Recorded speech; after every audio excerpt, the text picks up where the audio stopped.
Olá, uma boa noite a todos. Vamos a mais alguns apontamentos sobre o livro Os Mensageiros, de André Luiz. Hoje é dia 27 de abril de 2022 e nós terminamos o último estudo logo após a história do Alfredo no posto de socorro e ele comenta que no último estudo que a gente trouxe, ele acabou agindo de maneira equivocada durante a sua vivência terrestre, principalmente em relação à sua esposa, Ismália. E logo após isso, ele fala que foi recebido, mesmo assim, apesar disso, foi muito bem recebido pela sua esposa ao desencarnar. Que ele não merecia toda a bênção que ele recebeu. E logo após, assim que ele pôde, ele começou a se dedicar aos serviços do posto de socorro. E ele comenta já que a Ismália, a esposa dele, não poderia exercer o serviço ali junto com ele. Ele fala assim: Ismália segue-me de perto, mas tem residência num plano superior, que devo esforçar-me por alcançar. E o pessoal pergunta se ela não pode se transferir para lá. E o Alfredo continua dizendo que ela tem trabalhado para isso, mas que essa transferência causaria até certo prejuízo para o próprio Alfredo, que precisa passar nesse momento pelo esforço que ele tem feito e pela solidão para alcançar os patamares, para poder alcançar também o local onde a Ismália está já residindo no mundo espiritual. Tem uma frase interessante que ele comenta que é: preciso conhecer o preço da felicidade para não menosprezar de novo as bênçãos de Deus. Aqui a gente pode contar uma pequena historinha. Joãozinho, certa feita, começou o seu ano letivo na escola, mas ele estava mais interessado nas questões de diversão, nas questões de lazer, nas questões não relacionadas ao estudo em si e ao aprendizado. E assim o ano foi passando e Joãozinho foi tendo notas baixas e baixo aproveitamento de aprendizado em seu ano letivo. Ao final do ano, nem no conselho de classe conseguiram aprovar Joãozinho. E assim todos os amigos que Joãozinho tinha feito foram para o ano posterior e Joãozinho teve que permanecer no mesmo ano, repetindo a lição que ele não aproveitou com toda a possibilidade que ele tinha. É basicamente o que acontece aqui, a história do Alfredo.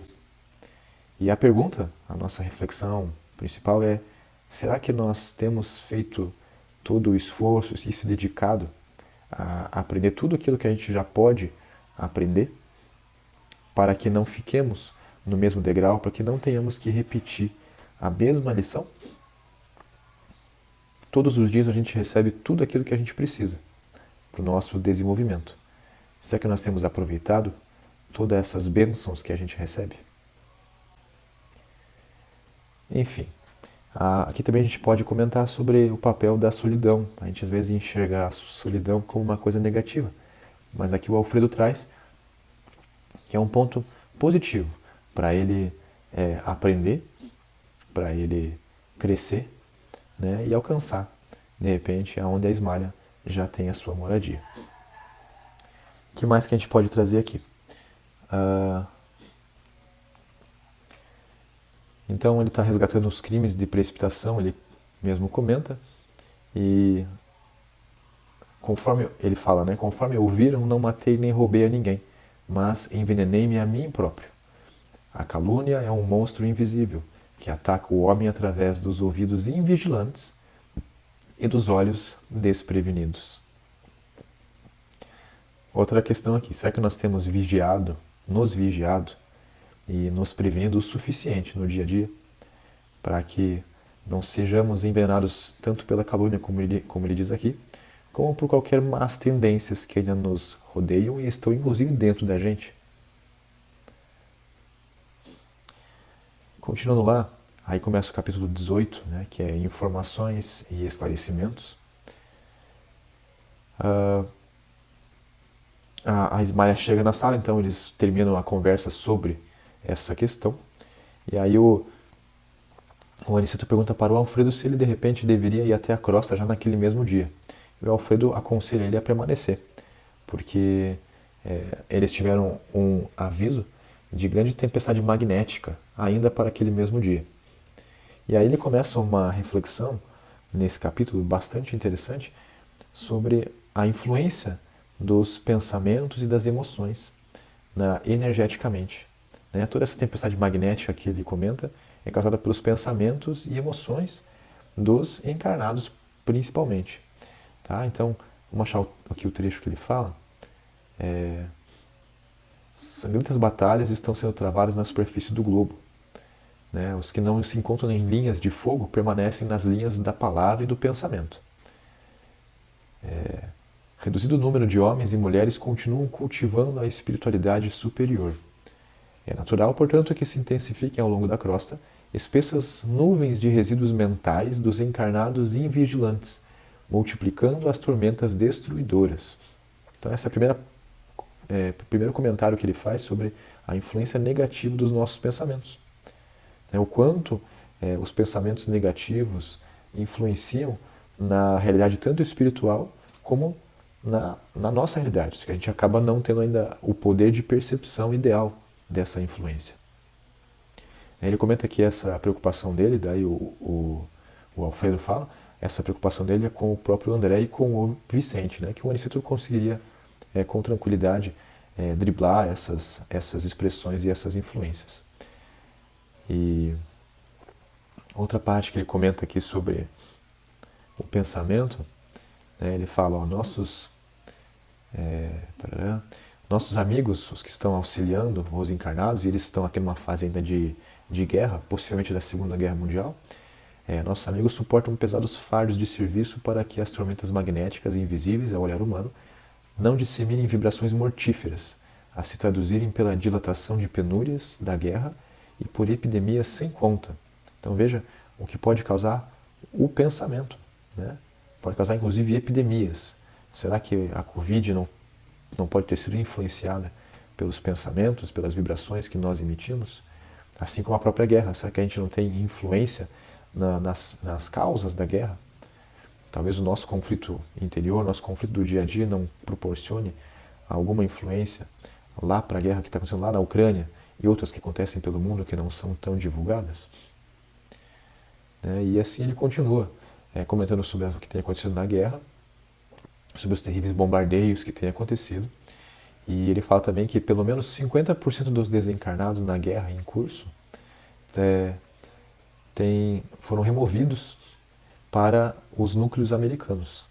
Então, será, e talvez quantos de nós não sejamos aí produto dessa guerra que ocorreu no século XX e não viemos a reencarnar aqui na Terra e na América, aqui no Brasil? Talvez estivemos lá presentes na guerra, mais próximos, e viemos a vir para cá. Veja que aqui a intenção deles, pelo que parece, é distribuir para não causar um problema maior, ele fala aqui, quer ver?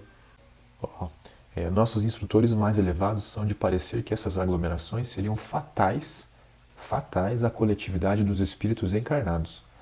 Determinariam focos pestilenciais de origem transcendente com resultados imprevisíveis. Então, eles dividem o grupo para não ficar concentrado naquele mesmo nível de pensamento. Aqueles que desencarnaram estão ainda muito fixados nas angústias, na violência, nesses pensamentos relacionados à guerra, para que não causassem mais prejuízo ainda para os encarnados. Logo após, o Aniceto comenta que há uma influência desses pensamentos, de qualquer forma, em todo o ambiente terrestre e assim em todos os seres humanos. Por mais que a gente não esteja completamente ligado à guerra especificamente, por estarmos permeados ainda ao ambiente terrestre de alguma forma e dessa forma com alguma sintonia, a gente vai acabar sofrendo a influência, sofrendo alguma intempérie dessas questões da guerra. É claro que aqueles que estão mais ligados e específicos vão ter uma responsabilidade maior, mas nós aqui também teremos esse peso de alguma forma. E a gente já finalizou o nosso estudo, né, nessa parte. Para o próximo estudo a gente vai acabar verificando mais desse capítulo aí, do capítulo 18, né? E aí de repente começar já o 19. Que temos aí uma boa noite e muita luz e muita paz aí na nossa semana.